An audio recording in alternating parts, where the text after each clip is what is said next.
I remind you that poverty and less than 12 years of education are, in every contemporary society that has been studied, the best predictor of depression and far better than any particular gene or childhood experience discovered thus far.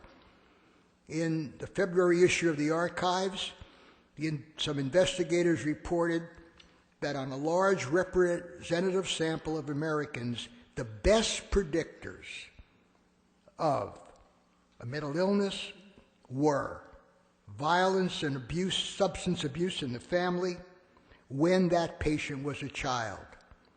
Those two features are much more prevalent in families with less education and a lower income. The pattern psychiatrists call anxiety or depressive disorder rest on more than one profile of genes and life history. But our media continue to hype the genes. One advantage, of course, is that by blaming genes, you remove some of the blame for the stigma of the illness from the patient and their family. But the disadvantages are that they lead clinicians to prescribe drugs exclusively, and more important, they create an indifference to studying in detail the role of past experience. For reasons I don't understand, British psychiatrists remain far more interested in experiential conditions than Americans. Every symptom, physical or psychological, requires a vulnerability in the patient and a trigger. And they're both important.